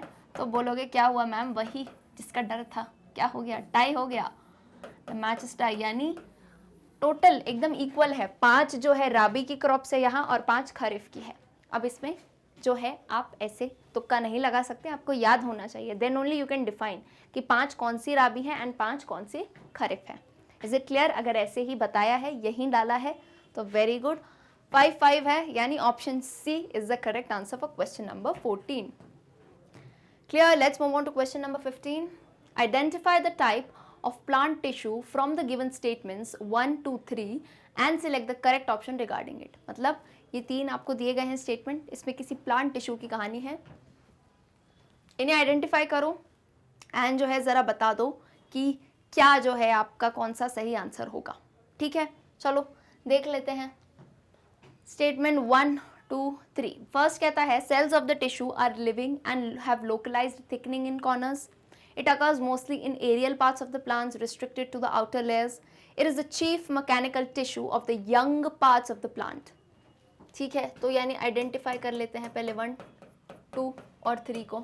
1 मुझे समझ आ रहा है, cells of the tissue are living है और localised thickening at the corner, यानी कहीं कहीं जो है इनमें थिकनिंग्स आपको दिखेंगी कॉर्नर पे। थिकनिंग जब मैं याद करती हूँ तो मुझे याद आता है ये कौन हो सकता है। थिक वॉल्स किसकी होती हैं? लिग्निफाइड वॉल्स होती हैं, जो कि बोलोगे लिग्निफाइड वॉल्स तो मैम बोल दिया, ठीक है, लेकिन यहाँ पे एक बात कह दी ना कि ये तो लिविंग है, ये तो लिविंग है, तो आप कैसे बात करोगे? तो बोलो ठीक है भाई, सॉरी, माफ कर दो, cells of this tissue and living have localise thickenings in corner, तो यानी ये क्या हो गया हमारा पैरेन्काइमा। क्लियर है? बोलोगे पैरेन्काइमा की थिन होती है, बिल्कुल थिन होती है, लेकिन लोकलाइज थिकनिंग यानी करेक्ट जो रेगुलर शेप में थिकनिंग होंगी, that is parenchyma. It occurs mostly in aerial parts of the plant restricted to outer layers and it is the chief mechanical tissue of young parts of the plant. ठीक है, तो अच्छा इतना मैं समझ पा रही हूँ. पैरेन्काइमा छोड़ दो, यहाँ पे पैरेन्काइमा की कहानी है ही नहीं, क्योंकि ये जो 3 स्टेटमेंट्स हैं ये एक ही टाइप के प्लांट टिश्यू के हैं. लो बोलोगे मैम मेंटोस, ऐसे दिमाग की बत्ती आपकी थोड़ी देर से चली. बिल्कुल एक ही टाइप का प्लांट टिश्यू है भैया, क्योंकि मैंने जब तीनों फीचर पढ़े, अरे मैं भी तो आपके साथ ही सॉल्व कर रही हूँ. तीनों फीचर पढ़े तो मुझे लगा यार ये तो एक ही चीज़ के फीचर बोल रहे हैं, क्योंकि एक बात बोली तो दूसरी कॉन्ट्रास्टिंग है. So when I see these 3 are the feature of the same plant, same tissue. Cells of the tissue are living and have localized thickenings in corner. It occurs mostly in aerial parts of the plant restricted to outer layers and mainly बता दिया chief mechanical tissue of young parts of the plant. Mechanical support जो देता है लेकिन young parts को, वो कौन है? अरे वो है हमारा कौन सा हीरो, कॉलेनकाइमा. कॉलेनकाइमा है ये. कॉलेनकाइमा टिश्यू क्या होता है? Simple permanent tissue. पहचान गए इसे? तो आ जाओ करेक्ट ऑप्शन बता दो कॉलेनकाइमा के लिए. Let's read the 4 options. Option A, cells of the tissue manufacture sugar and may store it as starch. B, cells of the tissue act as water storage tissue in succulent plants. C, cells of the tissue serve as packing tissue in between the other tissues. And D, cells of the tissue provides a protective covering around seeds. तो इसमें से देख के जो लगता है option A is the absolute fitting answer. क्यों? तो देखो इधर पे cells of the tissue sugar को मैन्युफैक्चर करते हैं और हो सकता है एज अ स्टार्च इसे स्टोर करें, ये फीचर है. क्योंकि ये जो 3 दिए हैं ना ये तो बिल्कुल ही अलग है. पता है कैसे अलग है? देखो यहाँ पे जब हम देख पा रहे हैं cells of the tissue act as water storage tissue, तो ये आपको याद है पैरेन्काइमा का एक टाइप पढ़ा था हाइड्रेनकाइमा, जो कि क्या है सक्लेंट प्लांट्स में वाटर स्टोरेज का काम करता है. याद आया? Cells of the tissue service packing tissue in between the other tissues. Packing tissue का काम पैरेन्काइमा का है भैया, पैकिंग टिश्यू का काम पैरेन्काइमा का है. एंड लास्ट देख लो, cells of the tissue provide protective covering around seeds. Hard covering जो होती है डेड सेल्स हमारे स्क्लेरेनकाइमा. तो जो सबसे बेस्ट शूटिंग आंसर है that is option A, the most correct answer for collenchyma जो हमने डिफाइन किया है that is A. Cells of the tissue manufacture sugar and may store it as starch. Clear? Let's come to question number 16. Table वाला question है. Identify organisms W, X, Y and Z from the given table and select the correct option. क्या करना है? Table में आपको features दिए हैं, characteristic दिया है, टिक दिया है, क्रॉस दिया है, W, X, Y, Z है, इन्हें पहचानो और जो है यहाँ पे करेक्ट ऑप्शन बता दो. ठीक है, तो अपन जो है पहले W, X, Y, Z को यहाँ पे जो है हम आइडेंटिफाई करने की कोशिश करते हैं. क्या हो सकते हैं? तो W देख लेते हैं क्या क्या फीचर है. लिखा है W यूनिसेलुलर है, एक सेल वाला है. ठीक है भाई, याद कर लिया. अब बोला है यूकैरियोटिक है. यूनिसेलुलर तो है ही लेकिन यूकैरियोटिक है. Okay, cell wall is made of chitin कहते हैं नहीं. एंड लास्ट फीचर ऑटोट्रॉफिक है, मतलब अपना खाना ये खुद बनाता है. तो जब मैंने याद किया, एक तो सिंगल सेल्ड यूकैरियोटिक और ऊपर से बहुत ही क्लियरली दे दिया ऑटोट्रॉफिक यानी अपना खाना खुद बनाते हैं, तो इतना मैंने समझ लिया कि ये एल्गी में से कोई एग्जाम्पल हो सकता है. ज़रूरी नहीं अगले पेज पे आपको डायरेक्टली एल्गी दे दें, उसका कोई एग्जाम्पल दे सकते हैं. तो मुझे याद आ गया ये कौन सा है, कोई एक एल्गी है. W ऐसे पहचान लें तो बाकी भी सब पहचान लेंगे. Y क्या है? ओ सॉरी X. Y कहाँ से आ गए? पहले X तुम निकालो मैम. चलो मिस्टर X पे आते हैं. यूनिसेलुलर है, एक ही सेल है. ठीक है. यूकैरियोटिक है. ठीक है. सेल वॉल काइटिन से बना है, बोलते हैं नहीं. ऑटोट्रॉफिक, अरे नहीं. तो यानी किसे याद करना है? अच्छा बोलोगे पहले तो अप्रोच बता देती हूँ. बोलोगे मैम आप ये सब याद कैसे कर रहे हो? तो देखो किंगडम्स पढ़े थे हमने, 5 किंगडम क्लासिफिकेशन. पहला किंगडम देखो मोनेरा, प्रोटेस्टा. फंगस वाला देखा था फंजाई, प्लांटे और एनिमेलिया. तो अब जब मैंने ये वाली अप्रोच कैसे लगाई है मैं बता रही हूँ. प्लांटे, एल कैसे आया? प्लांट ए है ना, और एनिमेलिया. अच्छा तो मेरी अप्रोच सुनो कैसे होते हैं. ये जब हम पढ़ते हैं ना किंगडम्स, तो इनके हमने कुछ फीचर्स देखे हैं, इनके हमने कुछ मेन फीचर्स देखे हैं. अब वो मेन फीचर्स में जब जो पीछे फीचर दिए हैं तो वहाँ पे ये दोनों होते हैं यूनिसेलुलर. ओके, लेकिन मोनेरा होता है प्रोकैरियोटिक और ये होता है यूकैरियोटिक. और यूकैरियोटिक में भी ये जो है ऑटोट्रॉफिक नहीं होता है। तो विच मीन्स यहाँ जब दिया है यूनिसेलुलर है, यूकैरियोटिक है, लेकिन काइटिन और ऑटोट्रॉफिक का कोई रोल नहीं है, तो एक्स प्रोटेस्टा का कोई एक एग्जाम्पल हो सकता है। Clear enough? ठीक है, इतना समझ आ गया। अब आ जाओ, कहाँ पे आ जाओगे? वाई में प्रोटेस्टा का कोई एग्जाम्पल, उसमें से भी मैं पर्टिकुलर बता देती हूँ, प्रोटोजोआ में आपको देखने को मिलेगा। कहाँ पे? प्रोटोजोआ में। ओके, चलो यहाँ पे प्रोटेस्टा ही लिखा है, एक ही बात है, अब समझ जाना। वाई पे आ जाओ। वाई क्या है? यूनिसेलुलर नहीं है, मतलब मल्टीसेलुलर है। यूकैरियोटिक है। सेल वॉल काइटन का बना है, काइटन का सेल वॉल कौन सा किंगडम है? अरे कौन सा किंगडम है बताओ? ये है ना फंगस। मल्टीसेलुलर होते हैं, मल्टीसेलुलर होते हैं, और जो सेल वॉल है इनका सेल वॉल प्रेजेंट रहता है, बट प्लांट जैसा नहीं, सेल्यूलोज नहीं, काइटन से बना रहता है। क्लियर है? और होते तो हेटेरोट्रॉफिक हैं, अपना खाना खुद नहीं बनाते, तभी तो ऑटोट्रॉफिक पे क्रॉस है। मतलब वाई हो सकता है कोई भी टाइप का फंगस, ठीक है, वाई कोई भी फंगस हो सकता है। क्लियर? अब आ जाओ जेड लास्ट वाला, यूनिसेलुलर नहीं है, मतलब मल्टीसेलुलर है, यूकैरियोटिक है, सेल वॉल काइटन का नहीं है, लेकिन ऑटोट्रॉफिक है। तो समझ गए ये कौन है, हमारा प्लांट किंगडम है कि नहीं? अपना खाना खुद बनाते हैं, यूकैरियोटिक होते हैं, लेकिन सेल वॉल काइटन का नहीं बना। किसका बना होता है? सेल्यूलोज का। चलो, तो अब जब डब्ल्यू एक्स वाई और जेड को यहाँ पे कर लिया आइडेंटिफाई, तो इधर आ जाओ, सिंपली बस आपको है देख के बताना है क्या हो सकता है। तो डब्ल्यू होगा एल्गी, तो यहाँ मुझे डाइनोफ्लैजिलेट और क्लैमिडोमोनास दिख रहा है, लेकिन एक्स जो है यहाँ पे स्ट्रेप्टोमाइसिस कर दिया, स्ट्रेप्टोमाइसिस बैक्टीरिया है, और एक्स हमने लिखा है प्रोटिस्टा होगा। तो when I C option C में क्लैमिडोमोनास एल्गी है, ठीक है, पैरामीशियम प्रोटिस्टा है, ठीक है, यहाँ तक तो सही चल रहे हैं। इसमें अगैरिकस फंगस होता है एक, बिल्कुल सही है।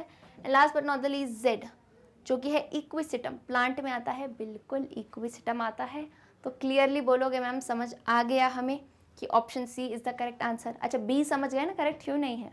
यहाँ देख लिया ना, स्ट्रेप्टोमाइसिस बैक्टीरिया है, और यहाँ एक्स हमने लिखा है प्रोटिस्टा, तो ये गलत हो जाता है, यानी option C is the correct match. चारों मैचेस ऑप्शन सी के सही बैठ रहे हैं। क्लियर? आ जाओ क्वेश्चन नंबर 17 पे। क्वेश्चन नंबर 17 क्या है? डायग्राम वाला क्वेश्चन है। रत्निका एक स्टूडेंट है भाई, रत्निका ने क्या किया? She observed TS of stems of 2 different plants, sunflower X and maize Y, under the microscope and made the following diagrams. क्या किया उसने? 2 प्लांट्स के जो है टीएस ले लिए। टीएस बता चुकी हूँ कितनी बार, ट्रांसफर सेक्शन होता है, ट्रांसफर सेक्शन ले लिए। एक्स लिया है सनफ्लावर और वाई लिया है मेज, बता दिया, बहुत क्लियरली बता दिया आपको कि एक्स जो है भाई सनफ्लावर है और वाई जो है वो मेज है, ठीक है। तो अब आप ज़रा इतना बताइए, क्या बताइए, इनको अगर आपने पहचान लिया तो इनसे रिलेटेड करेक्ट स्टेटमेंट बता दो। 4 स्टेटमेंट है A B C D, correct statement बता दो। तो आपको टाइम दे रही हूँ, सनफ्लावर क्या होता है, मेज क्या होता है, देख लो डायग्राम से और ज़रा ऑप्शन सॉल्व कर लो, ठीक है। 5 सेकंड देते हैं, 5-10 सेकंड।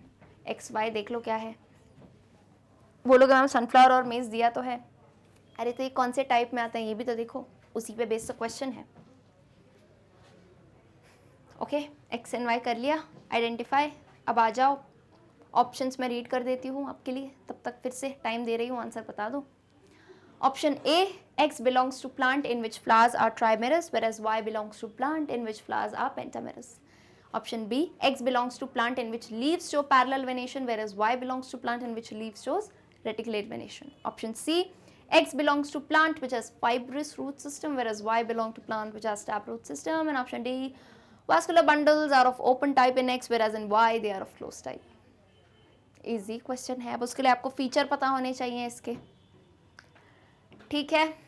दे दिया आंसर, तो आ जाओ इधर, अब मैं बताती हूँ। सनफ्लावर, चलो अगर इतना याद नहीं हो कि सनफ्लावर और मेज में क्या प्रेजेंट रहता है, तो डायग्राम तो दिख रहा है, कितनी बार बताऊँ, ये कैसा स्ट्रक्चर है, ये गोल गोल क्या दिख रही है, रिंग दिख रही है।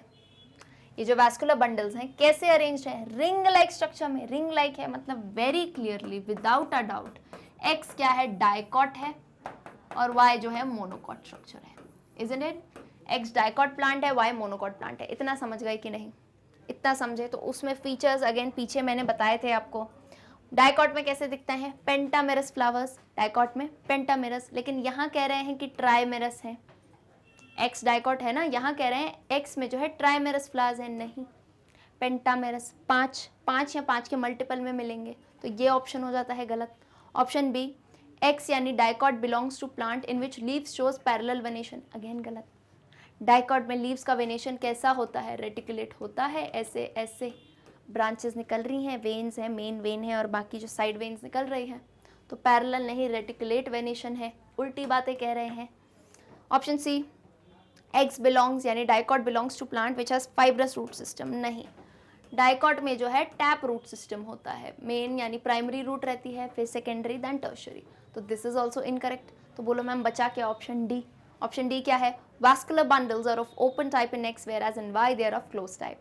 तो ओपन टाइप क्लोज टाइप अगर याद नहीं हो तो बता देती हूँ क्या होता है। देखो, वास्कुलर बंडल्स दो टाइप के मिलते हैं, वास्कुलर बंडल्स दो टाइप, एक होता है ओपन और एक होता है क्लोज्ड। तो देखो ओपन में क्या होता है, क्या डिफरेंस है। ओपन मतलब क्या समझते हो, ओपन मतलब खुला हुआ, बंद नहीं, कोई ओपन चीज़ हो। तो वैसे ही यहाँ पे देखना, यहाँ पे जो मैं वास्कुलर बंडल्स बना रही हूँ, देखो एक ही ऐसा बंडल है और अगर सेम बन जाए तो मज़ा आ जाएगा। हाँ ठीक है, चलो आ जाओ। अब यहाँ पे आपको पता है ऊपर ये जो प्रेजेंट रहेगा, एक ऐसी लाइन प्रेजेंट रहती है, ओके, बट यहाँ पे आपको ऐसा दिखेगा और यहाँ पे ऐसा। तो बोलो क्या डिफरेंस है मैम। ओपन में ये जो बीच में मैंने एक लेयर बनाई है, बीच में ये खुली एक लेयर है, किसकी, कैम्बियम की। किसकी लेयर है, कैम्बियम की। ऊपर जो प्रेजेंट है दिस इज बेसिकली फ्लोएम, इतना पता है हमें, ये फ्लोएम है, ये जाइलम है, तभी तो वास्कुलर बंडल बना। Phloem food conducting tissue, xylem water conducting.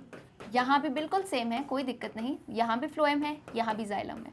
What is the difference, what is the difference कि जहाँ पे क्लोज वास्कुलर बंडल रहता है वहाँ पे आपको ये सेकेंडरी ग्रोथ देखने को नहीं मिलेगी, क्योंकि कैम्बियम नहीं है, क्लोज्ड है। और on the other hand open में क्या होता है, यहाँ बीच में कैम्बियम देखने को मिलेगा आपको, तो तभी ओपन कहते हैं इसे वास्कुलर बंडल और उसे क्लोज्ड। तो बोलोगे मैम ओपन कहाँ मिलता है, ओपन आपको मिलेगा डाइकॉट्स में, डाइकॉटिलिडन्स में आपको open type of vascular bundle मिलेंगे। On the other hand in monocots you will see close type of vascular bundle. Is it clear और नॉट, अगर पहले नहीं पता था तो अभी जान लो, ठीक है। तो यानी ऑप्शन में क्या दिया गया है, लास्ट ऑप्शन, ऑप्शन डी पढ़ो, vascular bundles are of open type in X whereas in Y they are of close type, यही तो बात कही है हमने। तो which means option D over here is the correct answer. कर लिया रिलेट इस बात को, ओके आ जाओ next question, question number 18, dichotomous key क्या है इसकी में देखते हैं। Refer to the given dichotomous की and select the correct option regarding it. Correct option आपको बताना है, यहाँ पे डाइकोटोमस की है, 4 ऑप्शन दिए गए हैं। अब ये वाला क्वेश्चन जो है हम आ चुके हैं हमारे 2018 वाले ईयर पे, तो मैं चाहूँगी कि ये क्वेश्चन आप सॉल्व करो, क्योंकि हर बार मैं करती हूँ ये वाला क्वेश्चन डाइकोटोमस की। अब शायद समझ गए हो, हाँ रिडल है तो बोलोगे मैम थोड़ा टाइम चाहिए, तो दे रही हूँ मैं आपको, 1 मिनट देती हूँ, आप सॉल्व करो। क्या करना है, PQRS इसको जो है आप डिफाइन कर लो कि ये क्या होगा, ठीक है, इसको जो है डिफाइन कर लो। एग्जैक्ट एनिमल नहीं कर पाओ तो फाइलम कर लो, क्योंकि हो सकता है एनिमल कोई भी एग्जाम्पल दे दे। ओके फीचर्स पढ़ लेती हूँ मैं तब तक, जब तक आइडेंटिफाई कर रहे हो। Option number 1 A, animal shows radial symmetry, go to 2। B, animal shows bilateral symmetry, go to 3। Second का ए है acoelomate animal that is P, B है सीलोमेट एनिमल Q। थर्ड है A anus develops prior to mouth in the embryo R, और B है mouth develops prior to anus in the embryo S। ठीक है, clear है, करते जाओ, solve करते जाओ। एनिमल किंगडम पे जाना है, किसकी कहानी है एनिमल किंगडम पे, सिमेट्री, सिमेट्री याद करो, रेडियल सिमेट्री, अगर एक से ज़्यादा एक्सेस में कट कर पाओ एनिमल सिमेट्री दिखाए, जैसे स्टारफिश को याद कर लो, रेडियल सिमेट्री। बायलेटरल यानी मुझे याद कर लो, याद मत करो, देख ही लो ना सामने से, अगर एक एक्सेस में कट करो, करना नहीं है ना, मतलब इमेजिन करो ऐसे कट करो तो राइट और लेफ्ट साइड मेरी सिमेट्री दिखाएंगे, that is bilateral symmetry. Acoelomate, coelom absent है यानी बॉडी कैविटी एब्सेंट, सीलोमेट यानी सीलम होता है। अब ये वाला जो फीचर है anus develops prior to mouth in the embryo, mouth develops prior, ये क्या है, ये याद आया, प्रोटोस्टोम और ड्यूटेरोस्टोम। प्रोटोस्टोम्स वो एनिमल्स होते हैं जिनमें माउथ, जिनका जो एम्ब्रियो होता है उसमें माउथ, ये मुंह पहले डेवलप हो जाता है। On the other hand deuterostome वो होते हैं जिनमें एनस पहले डेवलप होता है माउथ से। क्लियर, चलो भाई टाइम दे दिया बहुत, अब मैं से वेट नहीं कर पा रही, चलो आ जाओ। फर्स्ट का A, animal shows radial symmetry, radial symmetry दिखाता है, ठीक है याद कर लिया। उसके लिए क्या करना है, गो टू सेकंड वाले पे जाओ। अब पहला लिखते हैं ए सीलमेट है, मतलब रेडियल सिमेट्री भी दिखा रहे हैं और सीलम भी प्रेजेंट नहीं है, तो मुझे याद आ गया ये कौन होता है, ये है सीलेंट्रेटा, रेडियल सिमेट्री है इनकी, और क्या ए सीलोमेट होता है, सीलम भी प्रेजेंट नहीं रहता। ठीक है भाई देख लेते हैं नेक्स्ट क्या है, रेडियल सिमेट्री शो करते हैं, पी तो हो गया, अब रेडियल सिमेट्री है एंड नेक्स्ट आता है सीलोमेट एनिमल, यानी वो एनिमल्स जो रेडियल सिमेट्री भी शो करे और सीलोमेट हो। तो आगे आ जाओ कहानी पे, सबसे कॉमन एग्जांपल दिखाते हैं रेडियल सिमेट्री का जो सीलोमेट होते हैं, कौन होते हैं, स्टारफिश याद आ गई, तो यानी इकाइनोडर्मेटा हो सकता है। स्टारफिश तो नाम है, आता किस फाइलम पे, इकाइनोडर्मेटा, तो क्यों इकाइनोडर्मेटा हो सकता है। क्लियर, अब इधर आ जाओ, animal shows bilateral symmetry, go to 3, चलो थर्ड पे आ गए। A, anus develops prior to mouth in the embryo. अगर देखो दो टाइप के आपने देखोगे, प्रोटोस्टोम और ड्यूटरोस्टोम। प्रोटोस्टोम्स वो एनिमल्स होते हैं, सिंपल है बहुत ही कहानी, जिसमें जो है वो एनिमल्स जिनमें माउथ पहले डेवलप होता है, जिन एम्ब्रियो में माउथ पहले डेवलप होता है, एंड ड्यूटरोस्टोम जिनमें एनस पहले डेवलप होता है। तो पहला दिया है anus develops prior to mouth in the embryo, यानी आर हो सकता है कॉर्डेट हो या फिर इकाइनोडर्म हो, ठीक है, आर हो सकता है कॉर्डेट हो या इकाइनोडर्म हो, ये दोनों जो होते हैं इन दो फाइलम के अंदर आते हैं ड्यूटरोस्टोम्स। एंड बी जो है दिया है mouth develops prior to anus in the embryo, यानी जितने भी नॉन कॉर्डेट्स हैं वो आ सकते हैं इसमें, ठीक है, इतना लिख दिया। अब क्या है, बस सिंपल काम है, अगले पेज पे आओ और बता दो क्या सही कहानी है।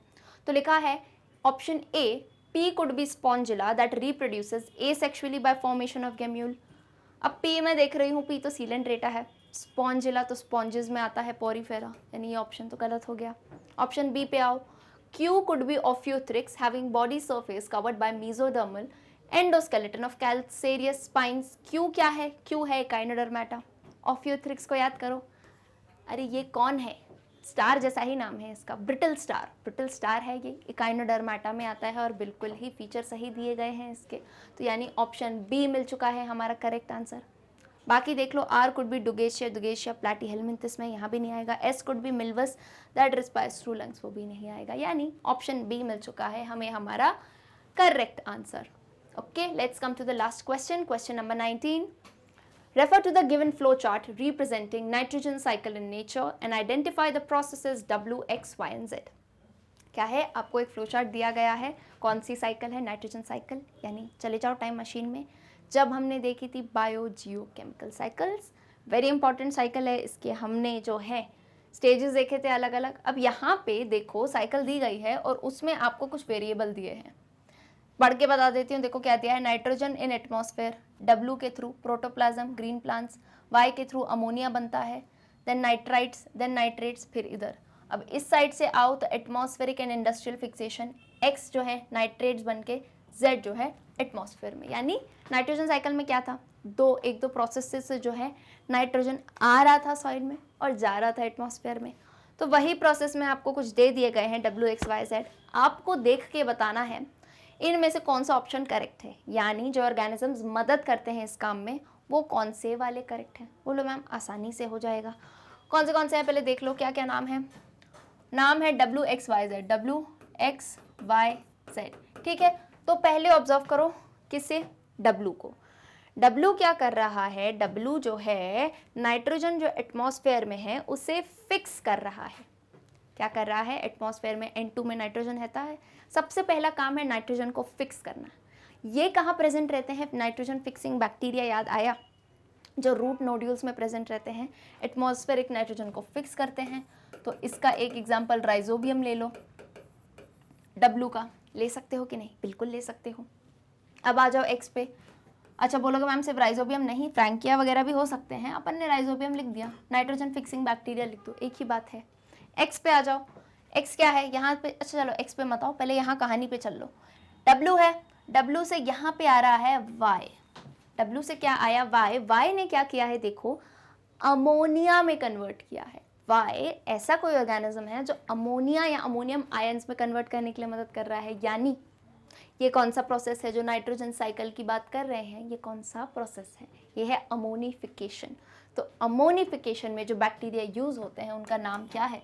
उन्हें हम कहते हैं प्यूट्रीफाइंग बैक्टीरिया। उन्हें हम क्या कहते हैं? वाई में लिखा है क्योंकि वाई है अमोनिफिकेशन करने वाला, तो वाई विल बी प्यूट्रीफाइंग बैक्टीरिया। ठीक है, वाई हो गया डिफाइन। अब वाई से देखो अमोनिया में नाइट्राइट से नाइट्रेट्स होके गया एटमॉस्फेयर में। अब यहाँ आ जाओ इस वाली साइकिल पे, इस जगह पे atmospheric and industrial fixation. Atmospheric and industrial nitrogen fixation कौन करता है? Nitrifying bacteria. ध्यान से सुनना, कौन करता है? Nitrifying bacteria. मतलब कि X क्या होगा? X होगा कोई भी नाइट्रीफाइंग बैक्टीरिया। इतने सारे एग्जाम्पल देखे हैं, उनमें से कोई होगा। And last but not the least Z। Z क्या होगा? Z वापस से नाइट्रोजन को कह रहा है बाय, आप आए थे, आपका काम हो गया, चले जाओ एटमॉस्फेयर में। तो बाय करने वाला कौन था? Denitrifying bacteria. और उसमें से मेन एग्जाम्पल हमने देखा था स्यूडोमोनास का। ठीक है, डीनाइट्रीफाइंग लिख दो, स्यूडोमोनास खैर एग्जाम्पल उसमें हमने 1-2 ही देखे थे, तो ये लिख देते हैं। ठीक है, यहाँ अगर हमने ये मेंशन कर दिया तो ज़रा आ जाओ इधर बॉक्स में, W देख लो पहले। W होगा नाइट्रोजन फिक्सिंग बैक्टीरिया राइजोबियम। तो पहला दिया है स्यूडोमोनास, बोलो पूरी कहानी गलत होगी। यहाँ पे दिया है राइजोबियम, इसको होल्ड पे रखते हैं।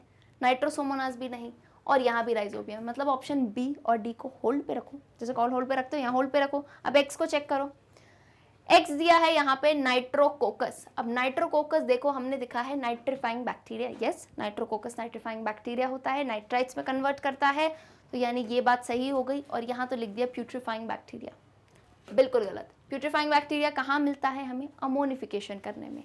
तो option B is the correct answer. देख लो, W Rhizobium, X Nitrococcus, Y putrefying bacteria and Z Pseudomonas. बिल्कुल परफेक्ट मैच है जैसा हमने यहाँ लिखा है, यानी ऑप्शन बी मिल चुका है हमें हमारा करेक्ट आंसर। बोलोगे मैम हवा में ऑप्शन नहीं, वो ऑप्शन बी ही है। ओके, सो यहाँ खत्म होता है हमारा previous year question for the year 2018। तब तक जाइए वेबसाइट magnetbrains.com पे, सभी कोर्सेज K-12 बिल्कुल फ्री ऑफ कॉस्ट मिलेंगे। ऐसा नहीं है 1-2 वीडियो देखोगे और कोई चार्ज लगेगा, बिल्कुल फ्री है। ये वीडियो पसंद आए तो लाइक सब्सक्राइब शेयर करो, कमेंट करके ज़रा बताओ तो सही किसके कितने आंसर सही गए हैं। See you all in the next video, bye.